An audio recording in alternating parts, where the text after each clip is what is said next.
This is a video tutorial on navigating Adobe Photoshop 2020.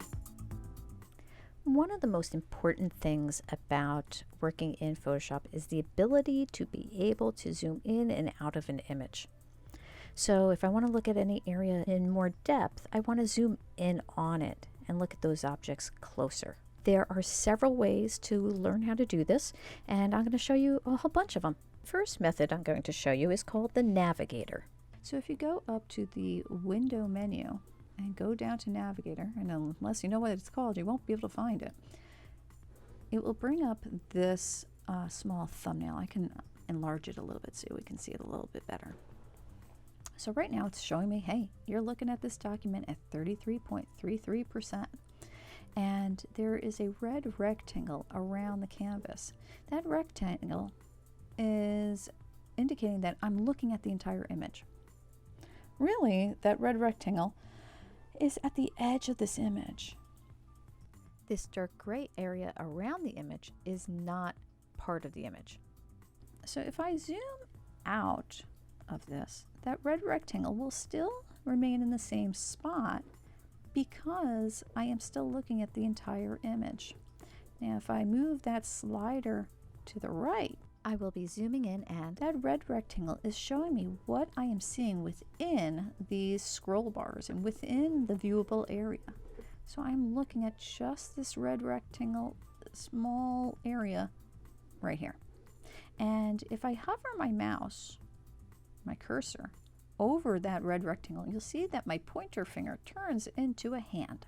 So imagine you're grabbing a piece of paper off your desk, like your real desk, and you want to move it around. You take your hand and you make a fist, and then you can move it around. So I'm going to move this over to this flame. So that's a real easy way to zoom in and zoom out on specific areas of your image. And I can zoom out from there and zoom in. Now let's say you're zoomed in like this, and you have no idea where you are. Where am I? I have the option to drag that around, of course, but I'm looking at this at 12,800%. So what if I want to view this so it all fits within the screen? There's a few different ways to do that. You can go to the View menu and say that, hey, I want to fit this on the screen, which the keyboard shortcut is a Command-0. I use this all the time.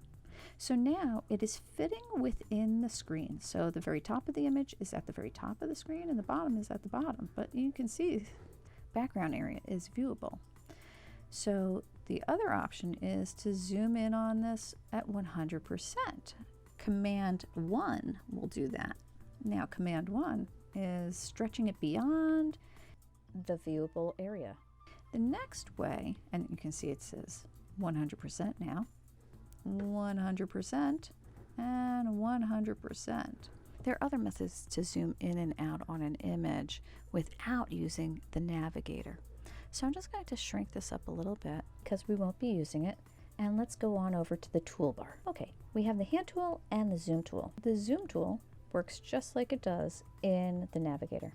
Will allow you to zoom in or zoom out. Now, if you look up at the options bar for it, there are several things. Resize windows to fit, zoom all windows, scrubby zoom, 100% fit screen, and fill screen. So fill screen, if I click on that, will make the entire image fill the screen.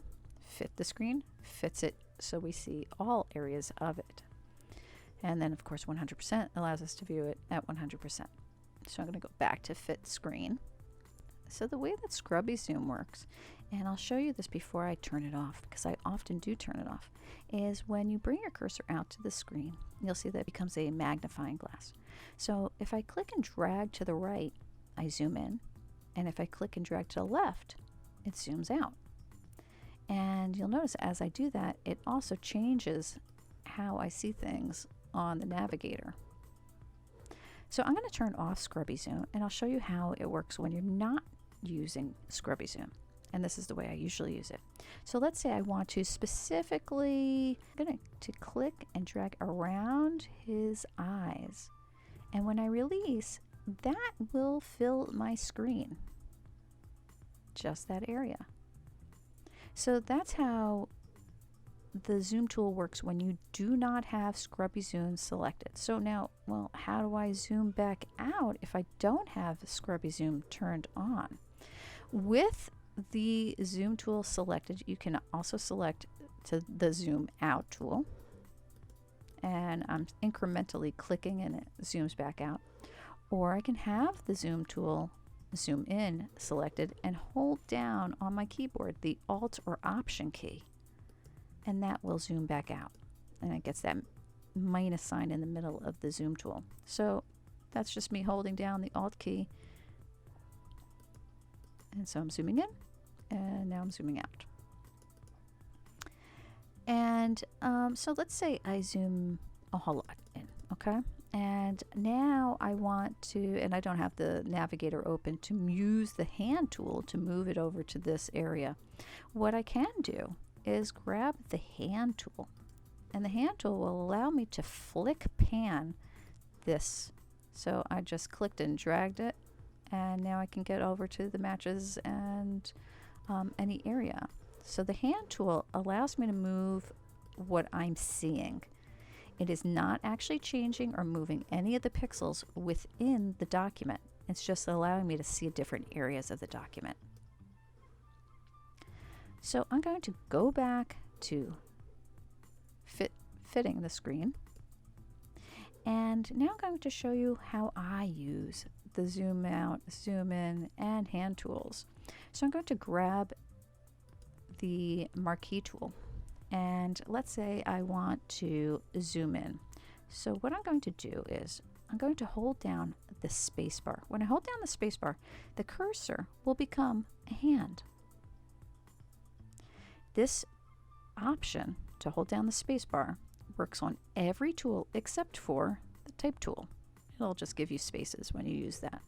So I'm going to hold down the space bar. And now if I also hold down the Command key or Control key on a PC, I will have the zoom tool. So now I can zoom in. I can lasso around an area.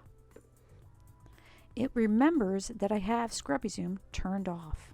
So now if I hold down the spacebar only, I can move my image around.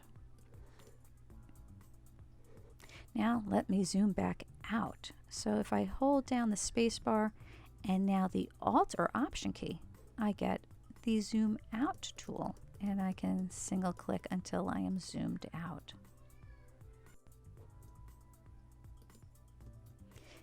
If I zoom in a tremendous amount, so let's see, I'll zoom in this much, you can see each individual pixel.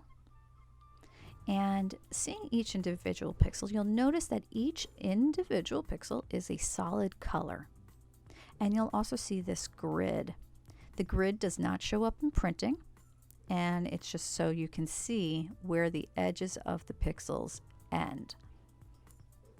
But there is no, you will never see a gradient within a pixel. Have fun navigating.